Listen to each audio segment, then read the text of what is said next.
What does a daily life of a Vietnamese freelancer look like?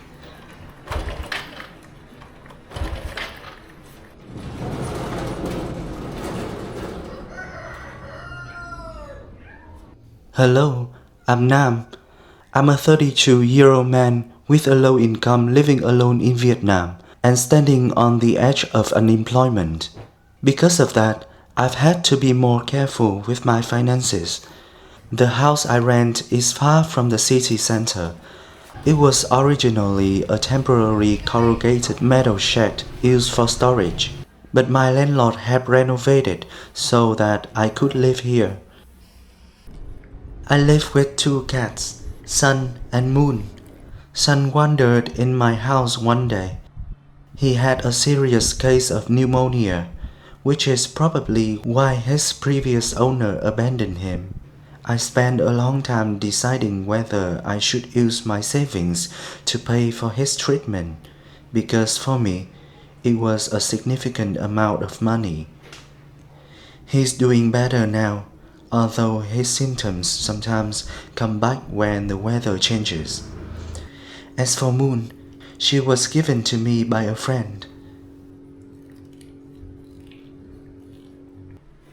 At the moment, I sell products on Vietnamese e-commerce platforms like Shopee and TikTok Shop. But the market has become more challenging, especially with all the rising expenses, and small sellers like me are slowly being pushed down. Today, I received 2 orders. Every morning, I prepare my packages and take them to the local shipping point.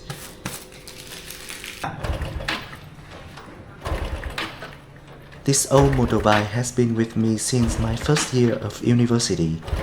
Every now and then, the engine gives me trouble, so I have to start it manually. Oh, it finally starts. My village is tucked quite far inside, so delivery drivers don't come to each house to collect packages. Instead, everyone's orders are gathered at the central pickup point, and later, a truck comes to collect them all at once. Đã xong cho mình đấy. Cảm ơn.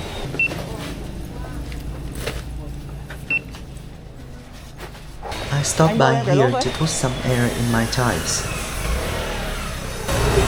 À mà chết rồi, quên tiền. Tí lấy chạy qua vậy. Thế tí lấy mày nhá, tí lấy chạy qua.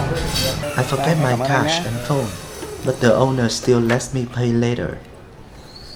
That's one of the things I love about living here. People are still willing to help one another.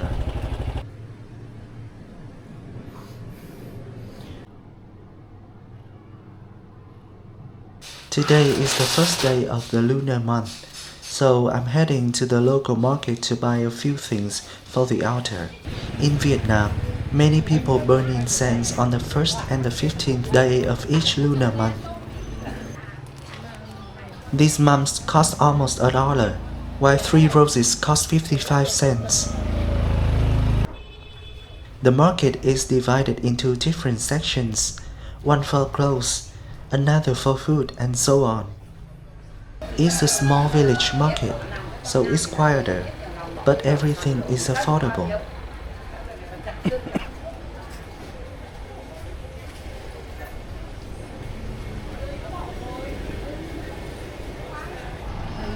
This is soy gok, sticky rice colored naturally with jackfruit, a bright red fruit native to Southeast Asia. One plate costs 75 cents.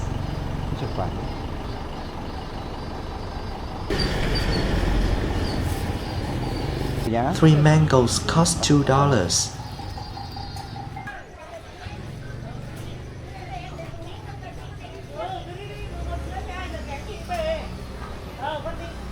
For lunch today, I'm having bún riêu cua at the market.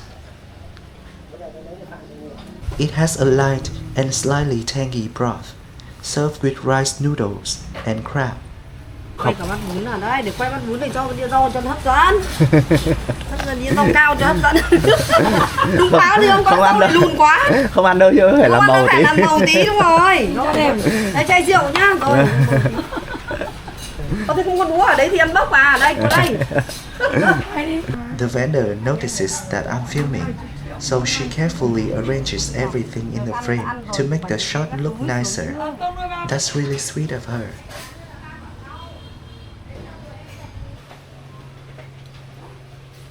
A market isn't just a place to buy and sell things. Sometimes it is where mothers and grandmothers gather to share stories about their lives. My mother used to spend entire mornings at the market, chatting with the vendors and helping them prepare for the day. They grew up in a time before the internet, so perhaps their simple joys were very different from those of younger generations today. Mọc của cô làm thơm đấy. Ngon không? Không ngon mà. Ăn nó ngậy ngậy thơm thơm đúng không? Bố mất từ năm lớp 3. Bị bệnh rồi cháu. Vâng. Đấy thì Mẹ thì mới được 5 tháng. mua rồi về thì mình sắp luôn rồi xong.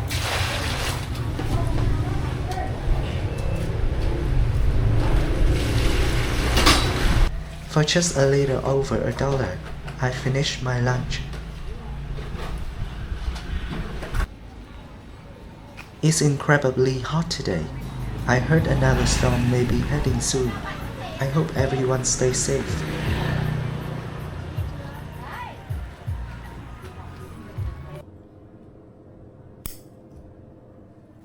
Burning incense isn't just a Vietnamese tradition. It's also a way of remembering and honoring those who are no longer with us. For me, it is a way to feel close to people I miss the most.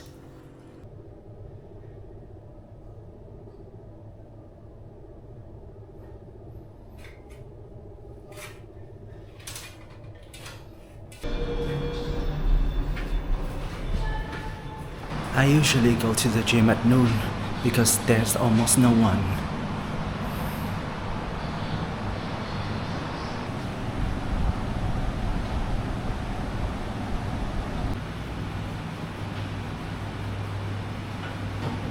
The gym is completely empty today.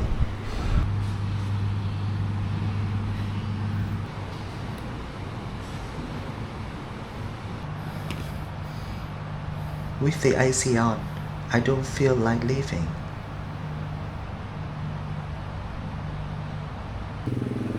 If you ever visit Vietnam, you'll notice many people wearing this iconic hat. It's called nón lá, the Vietnamese conical hat. I usually get my hair cut at my neighbor's house, partly to support her business and partly because it's much closer than going into town. She's been a hairdresser for more than 10 years now. As for my haircut, it only takes her about 5 minutes. I just like it short on the sides and trim on top. I usually get a haircut once a month. I let it grow out first and then get it all cut at once. I wonder what $1.50 can buy where you live. For me, it can get me a fresh haircut.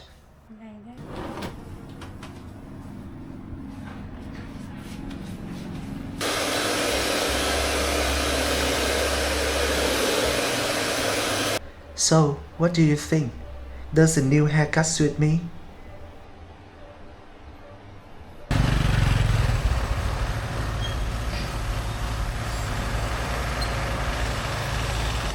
In Vietnam, coffee shops are more than just places to drink coffee.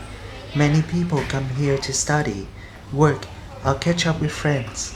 Even on weekday, this place is still quite busy. I choose a quiet corner.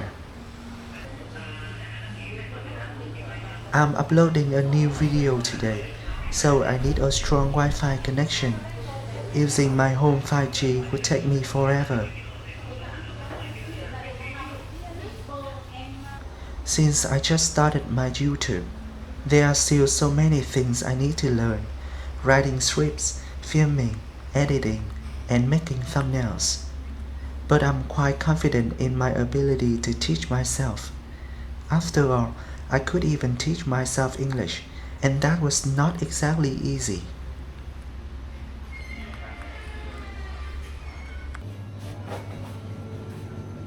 Now, I am stopping by the supermarket near the cafe to pick up a few things for dinner.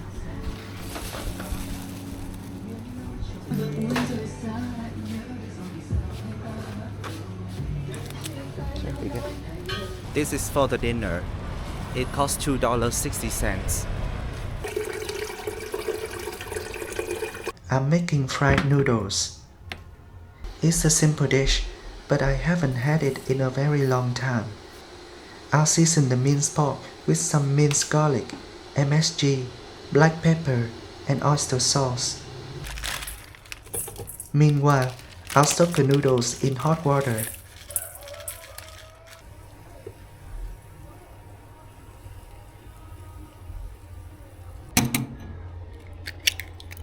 And one egg will make my fried noodles taste even better and add a little more protein.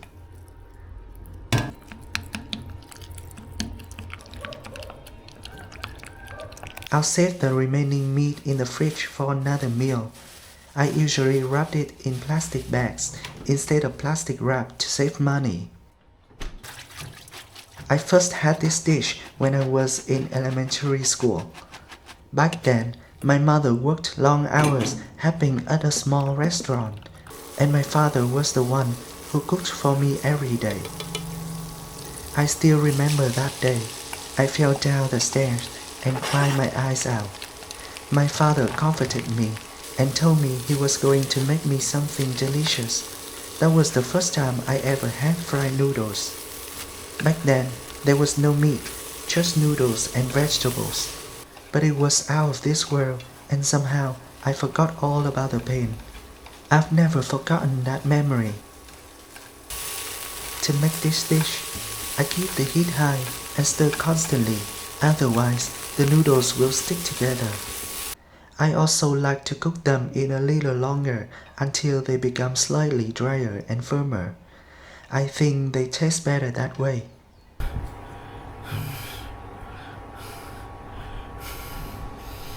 It's getting dark outside now. Eating while working is one way I try to make more time for my job. For me, making videos is also a way to preserving my memories. It's also a way for me to practice my English.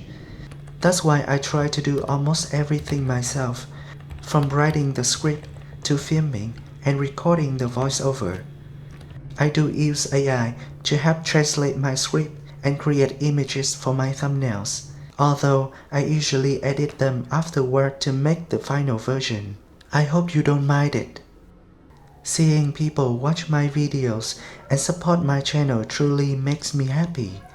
I try to read and reply to all the comments you have sent, and I'm really grateful for every person who subscribes to my channel. That's what keeps me going on this journey. And that's an ordinary day in my life in Vietnam. What about you?